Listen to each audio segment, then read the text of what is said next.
dia, gente! Para quem não me conhece, meu nome é Luana. Hoje eu vou estar passando para vocês a nossa quarta e última aula sobre o sistema circulatório. Como eu mencionei no Facebook essa semana, nós trataremos aqui sobre as patologias cardíacas, tá? Sendo que ainda no Facebook eu já passei as informações para vocês a respeito das patologias venosas, que são trombose e embolia, das patologias arteriais, que são aterosclerose e arteriosclerose, e também as patologias referentes à nossa pressão arterial, que são hipo e hipertensão, tá? Aqui eu vou começar mostrando sobre a angina. Todo mundo já deve ter ouvido falar que a pessoa, antes de infartar, sente uma forte dor no peito. Essa dor, gente, chama-se angina. Mas o que é a angina e por que ela acontece? Essa dor, ela mostra que houve um estreitamento arterial nas artérias coronárias que nutrem o coração e por conta disso, alguma parte do miocárdio não está sendo nutrida pelo sangue. Ou seja, o sangue não está chegando em alguma região do coração por causa desse estreitamento de artéria coronária. Quando o sangue não chega em determinada parte do coração, é que a pessoa sente essa dor e logo em seguida acaba infartando. O infarto agudo do miocárdio é o quê?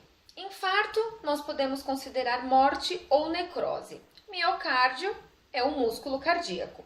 Então, o infarto agudo do miocárdio nada mais é do que a morte tecidual de parte do coração, tá?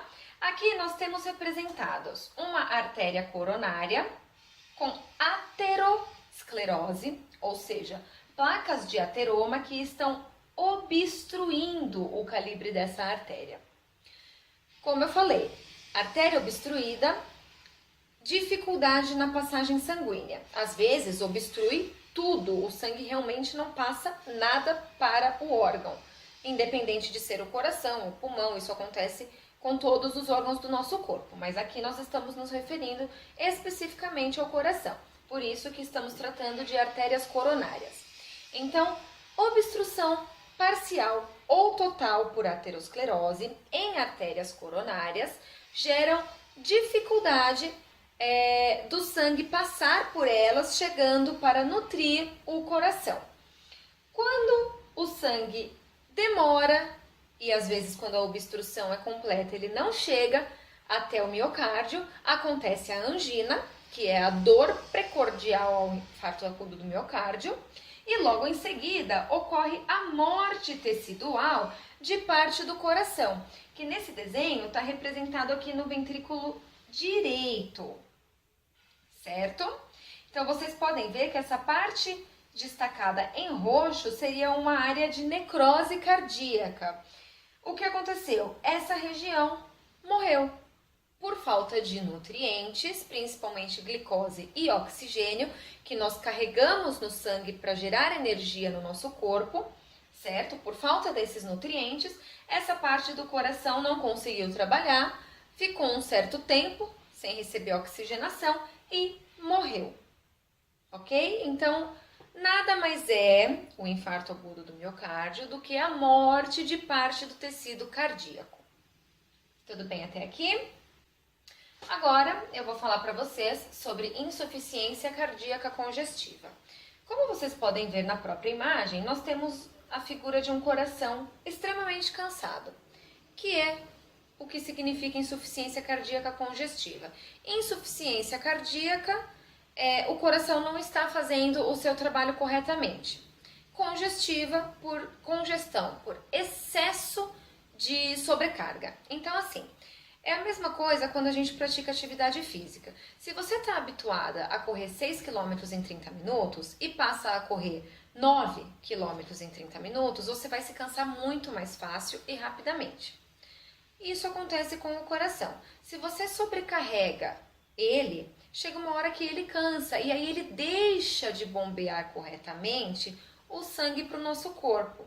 Ou seja, coração cansado, diminuição de bombeamento sanguíneo e aí causam alterações no nosso organismo, como por exemplo, e que é muito comum, edema de membros inferiores. Por quê? Se o sangue já não está sendo bombeado, ou seja, ele já não está saindo do coração com pressão adequada, imagina como vai ser difícil esse sangue retornar para o coração vindo contra a gravidade. Não é verdade? Então, geralmente, quem tem insuficiência cardíaca congestiva apresenta, sim, edema de membros inferiores pela dificuldade de retorno venoso. Isso acontece porque o coração está cansado por sobrecarga e não consegue trabalhar corretamente. Ele não bombeia corretamente ou adequadamente o sangue para o nosso corpo, porque ele está cansado. Certo? Comunicação interventricular. Eu na primeira e acho que na segunda aula comentei com vocês que nós não podemos ter comunicação entre átrios e entre ventrículos, certo? Porém, tem pessoas que por alguma anomalia do órgão apresentam essa comunicação. Elas têm uma fissura entre os ventrículos, que é o caso que nós estamos tratando aqui. Essa fissura no septo interventricular permite que haja comunicação entre o sangue que está no ventrículo direito com o sangue que está no ventrículo esquerdo. E lembra que eu falei para vocês? Sangue de ventrículo direito rico em gás carbônico. Por quê? Porque esse sangue vai ser ejetado para os pulmões. Ventrículo esquerdo com sangue rico em oxigênio. Por quê? Porque esse sangue será ejetado para o nosso corpo. Havendo comunicação interventricular, ocorre mistura nesse sangue, certo? Ou seja, nós acabamos mandando para o corpo também gás carbônico e para o pulmão oxigênio. Isso dificulta o metabolismo do nosso organismo como um todo, o metabolismo celular, porque as células precisam de oxigênio e de repente elas vão receber gás carbônico, ou seja, vai demorar para elas gerarem energia e isso pode trazer vários problemas para nós. Interessante dizer que quem tem comunicação interventricular dá para ser percebida através da ausculta cardíaca, porque esse tipo de comunicação gera um sopro na ausculta, onde nós temos as duas bulhas cardíacas, certo? Tum, tá, tum, tá.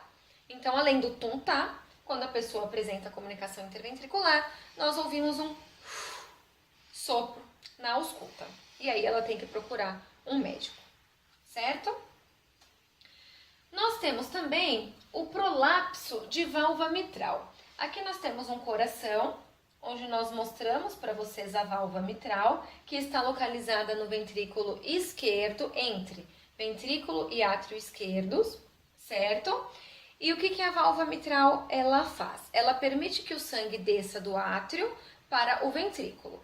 Quando o ventrículo está cheio e ejeta o sangue para a artéria aorta, a válvula mitral se fecha para não permitir que o sangue reflua para o átrio. Porém, existem pessoas que têm esse prolapso de válvula mitral e ela não funciona corretamente, ou seja, quando ela tem que fechar, ela pode ficar um pouquinho aberta, ou durante a ejeção de sangue do ventrículo para a aorta, ela abre. Então, ela permite que um pouco de sangue reflua do ventrículo para o átrio, certo? E isso também na ausculta cardíaca gera um sopro. Hipertrofia de ventrículo esquerdo. Como vocês podem ver, aqui nós temos uma figura menor com o coração normal e essa maior com o coração sofrendo de hipertrofia ventricular esquerda. Qual a diferença? É muito nítida, gente. O músculo do ventrículo esquerdo na hipertrofia é extremamente maior, certo? Há um aumento realmente no músculo ventricular. Isso ocorre por sobrecarga do músculo cardíaco, geralmente em pessoas esportistas, assim como ocorre hipertrofia muscular, nos músculos do corpo, acontece no músculo cardíaco, certo?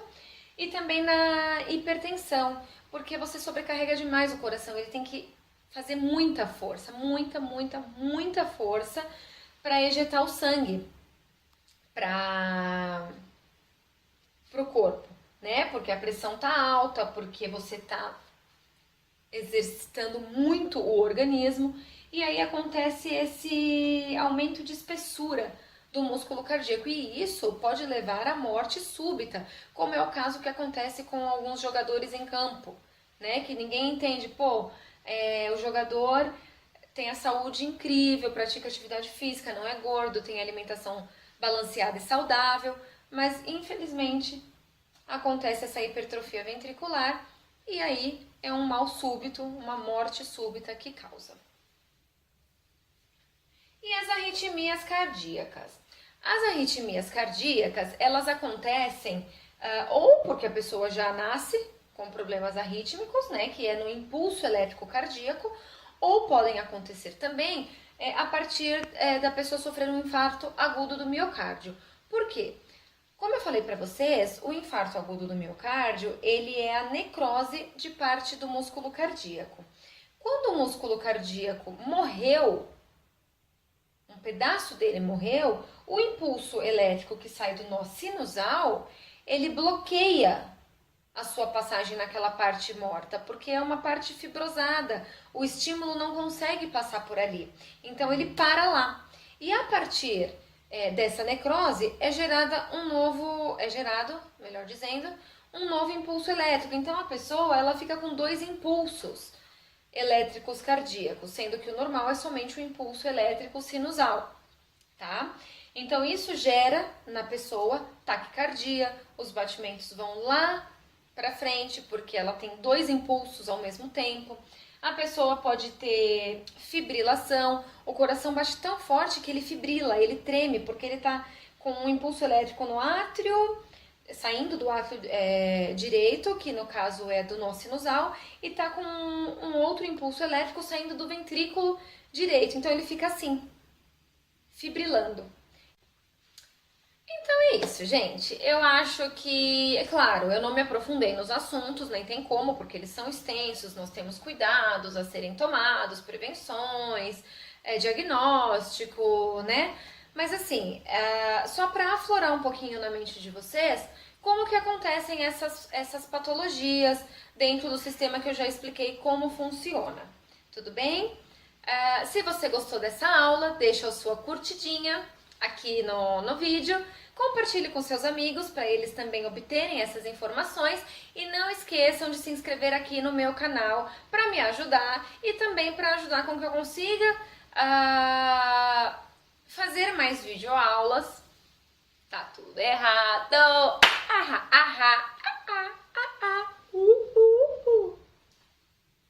Então é isso, gente. Espero que vocês tenham gostado dessa aula. Ela é bem resumida, claro, porque o assunto é extenso, mas eu acho que deu para aflorar um pouquinho sobre como acontecem essas principais patologias cardíacas dentro do sistema que eu já expliquei para vocês anteriormente.